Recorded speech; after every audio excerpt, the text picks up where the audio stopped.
and welcome to the Sleepy Scientist Stories. You're here now.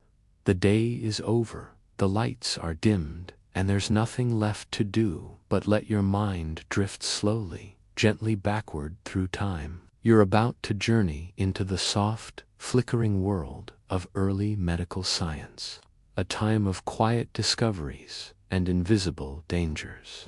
This is not a tale of excitement or urgency. It is a story told, slowly measured, like a pendulum swing, steady, like a heartbeat.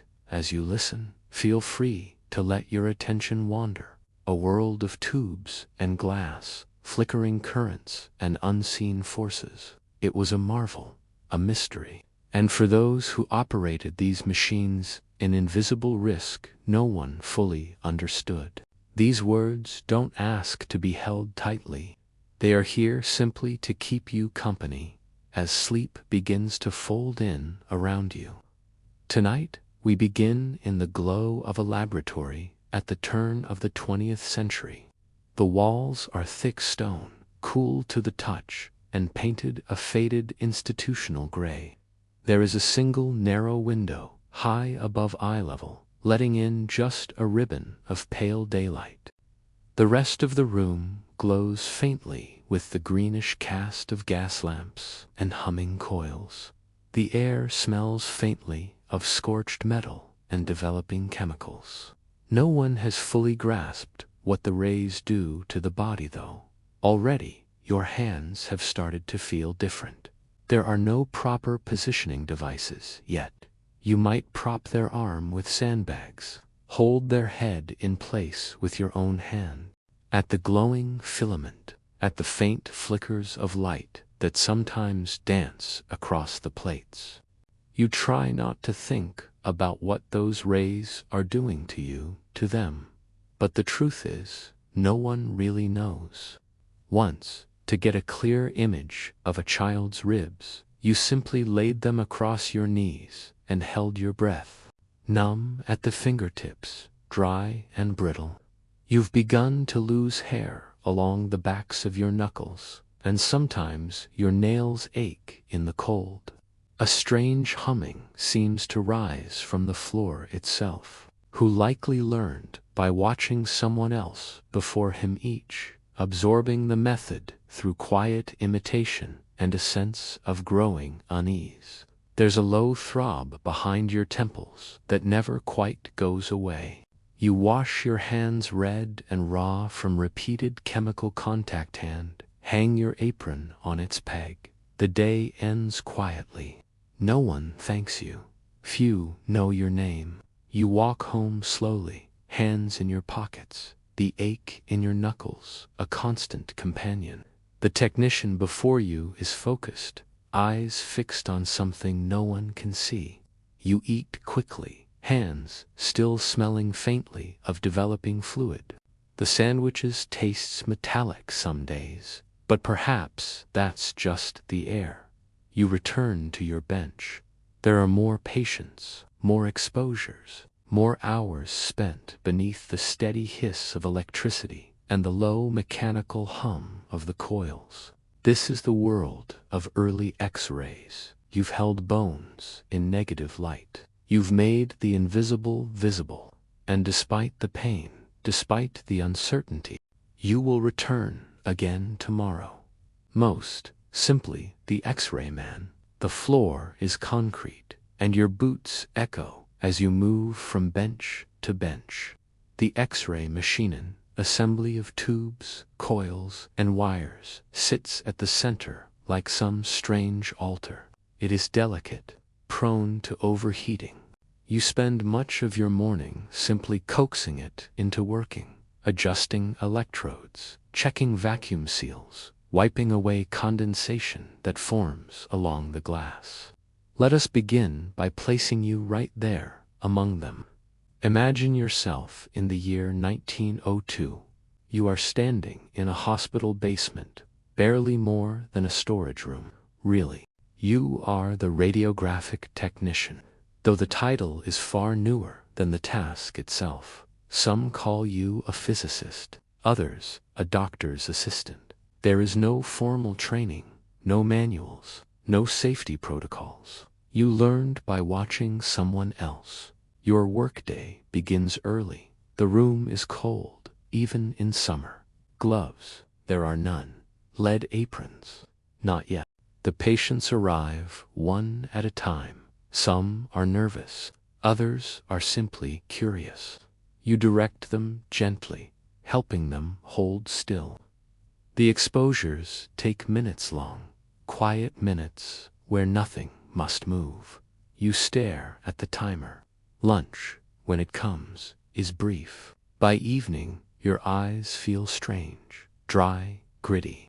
As you climb the narrow staircase from the basement, the warm light of the hospital above feels like something from another world, and in some way you do feel altered, as if a thin veil has been placed between you and everything else. Still, there is pride, there is wonder. You've seen inside the body. You've held bones in negative light. You've made the invisible visible. And despite the pain, despite the uncertainty, you will return again tomorrow. Because what you're doing feels like the future. And for now, that is enough. Let us drift now, a man not seeking fame or fortune, but simply understanding. Farther back in time, to the quiet, studious world of a man whose name would eventually be etched into medical history. His name was Wilhelm Conrad Röntgen, and his discovery entirely unexpected would pierce through flesh, shadow bone, and open new windows into the human body. There's no audience, no applause, just the steady scratching of his pen and the gentle ticking of a mantel clock on the wall. Imagine him there, in the soft gloom of a late autumn evening in 1895.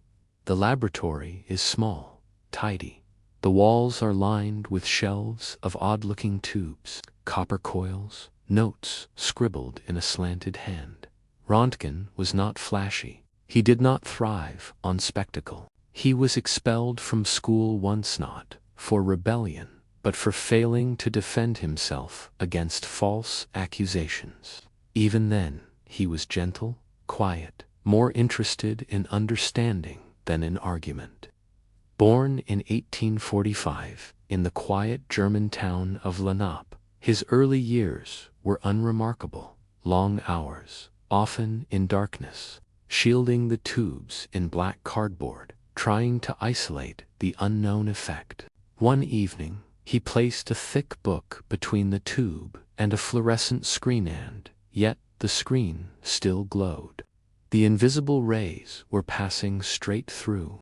His field was experimental physics, electricity, light, the invisible threads that hold the universe together. The bones, pale and distinct, hung suspended in a translucent silhouette.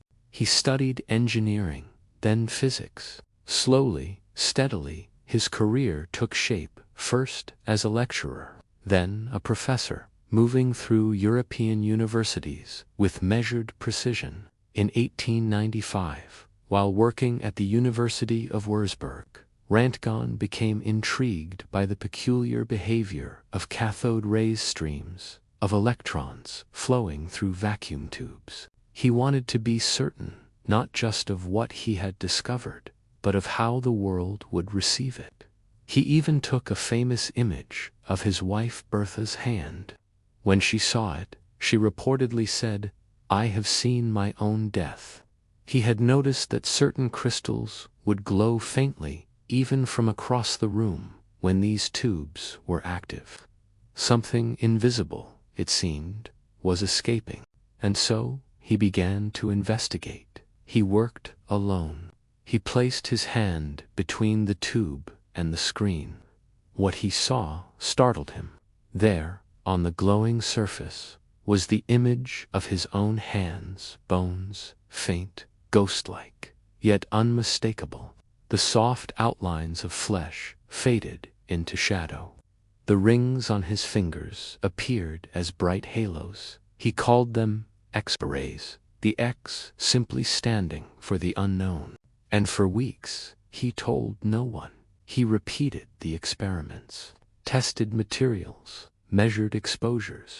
He wanted to be certain, not just of what he had discovered, but of how the world would receive it. He even took a famous image of his wife Bertha's hand. When she saw it, she reportedly said, "I have seen my own death." Eventually, he published his findings in a quiet paper. There was no dramatic reveal, no press conference, just careful words, and one of the most significant breakthroughs in modern science. The world responded with awe. Newspapers ran ghostly images of coins beneath wallets, needles in arms, even bullets still lodged inside soldiers. The age of internal visibility had begun. Within months, physicians across Europe and America were using X-rays to examine broken bones. He died in near obscurity, with little wealth or ceremony. But by then, his rays had become indispensable. Röntgen himself never sought a patent. He refused to profit from his discovery. He donated the first Nobel Prize in Physics, which he received in 1901, entirely to research. He declined honorary titles and lived with quiet modesty. His wife passed away in 1919. Röntgen followed just 3 years later. They had found cancers, saved limbs, helped doctors see without cutting. And yet, for all their usefulness, X-rays remained mysterious. What were they, truly? Light, energy, particles? The questions lingered just as the glowing shadows had lingered on Röntgen's screen that quiet night in 1895. So now let us slip deeper into this unseen world, a world of invisible frequencies and silent transmissions, a world that begins just beyond the edge of human vision. Now we drift away from laboratories, away from the hum of early machines, and into a quieter realm, one not bound by walls or wires, but instead suspended in the invisible. You look up, and what you see is the world your eyes were built to perceive: wavelengths of light between about 400 and 700 nanometers. Just the visible portion, just color. You see, the X-rays that Wilhelm Röntgen uncovered were only a small part of something much larger, something vast, mysterious, and mostly unseen. We call it the electromagnetic spectrum, the soft breath of a sleeping animal, the gentle glow of a cup of tea left cooling on the table. But to the human eye, only a thin sliver is visible, a delicate slice of reality, no wider than a blade of light. Imagine yourself outside, beneath a twilight sky. The sun has dipped below the horizon.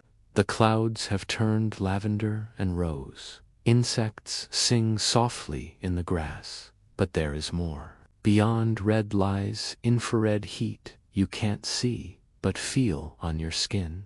The warmth of a stone at dusk. Beyond violet, there is ultraviolet, sharp, silent radiation that reveals itself in sunburns and the shimmer of black light reactive paint. Beyond that lie the X-rays, and even farther, gamma rays, the most energetic form of light, so powerful they can pass through inches of steel. Yet they arrive on Earth every day, born from dying stars, millions of light years away. You do not see them, but they are there. We live in a soft cocoon of perception, but the universe pulses and hums with energies we were not built to witness. There are radio waves as large as cities, drifting silently through walls and across oceans, carrying voices, signals, and songs that we pluck from the air with antennas. Scientists are still learning how to harness it. Some say it may help detect cancer, or peer through fog, or uncover materials hidden within other substances. There are microwaves, warming food in quiet kitchens and revealing distant galaxies to specialized telescopes. And then, at the other end, terahertz waves, a still mysterious region between microwaves and infrared, sometimes called the terahertz gap. The electromagnetic spectrum is not a ladder, it is a river, flowing from the slow, lazy bends of radio to the rushing rapids of gamma. And in between we stand. Observatories like Chandra detect cosmic extras from black holes and pulsars. No single eye, human or artificial, sees it all at once, with eyes that see just one glint of its surface. Even our best machines only catch parts of it. Some are tuned to radio, others to X-rays. The James Webb Space Telescope peers deep into infrared. There is something humbling in that. We build devices not just to explore space, but to see what we cannot, to illuminate the darkness, to know what light is hiding from us, and perhaps not. But there is peace in not knowing everything. Peace in recognizing that mystery still lives, not in the stars alone, but in the very air around you. So, as you sit quietly now, the room around you dim, your thoughts perhaps drifting, consider the light you cannot see, the warm hum of invisible waves passing gently through the walls, the patient signals of distant stars still crossing the void. Let us now ease into the final part of our journey. The universe is whispering. And though we may not always understand its language, we are learning, gently, to listen. Of course, imagine now you are entering a hospital, but not the cold, drafty kind we wandered through earlier. No, this place is hushed, softly lit, serene. You hear a soft chime, not unlike a meditation bell, as you pass reception. The air smells faintly of eucalyptus and clean linen. Floors gleam underfoot, polished, smooth, and silent. You walk slowly down a corridor designed not to alarm, but to soothe. Walls are painted in muted, natural tone: sage green, warm sand, ocean gray. You're offered noise-canceling headphones, warm blankets, even a selection of calming music. It no longer hisses or sparks.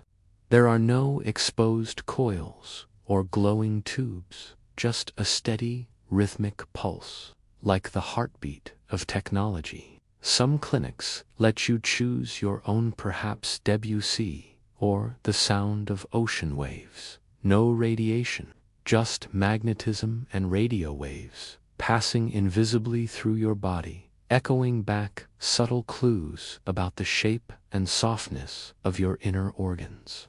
This is a modern medical imaging suite, a space not just for diagnostics, but for comfort, for stillness, for clarity. You're here for an MRI scan. The technician greets you by name, calm, professional, reassuring. They explain the process in gentle tones. The machine itself is vast but sculpted, white and rounded, like a capsule from the future. You lie still. The bed hums beneath you, sliding gently into the bore of the scanner. A low rhythmic knocking, like distant drums, pulses, horrors, but with the headphones on, and your eyes closed, they become a kind of music, an accidental lullaby of precision. You might even drift off. Some people do. Behind a screen, radiologists examine the images, highly trained specialists who interpret layers of shadow and signal. They see not just bones, as Röntgen did, but ligaments, nerves, blood vessels, soft structures rendered in exquisite detail. Billions of scans, stored carefully, studied quietly. Unlike the raw guesswork of 1902, today's imaging is deeply controlled, shielded, ethical, reassuring.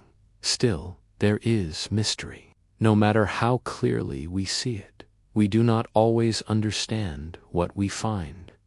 And now, in this final moment of contrast, we look back to the numb fingers of the technician in the basement, back to Röntgen in his darkened lab, watching shadows dance, back to the first blurry glimpse of bone.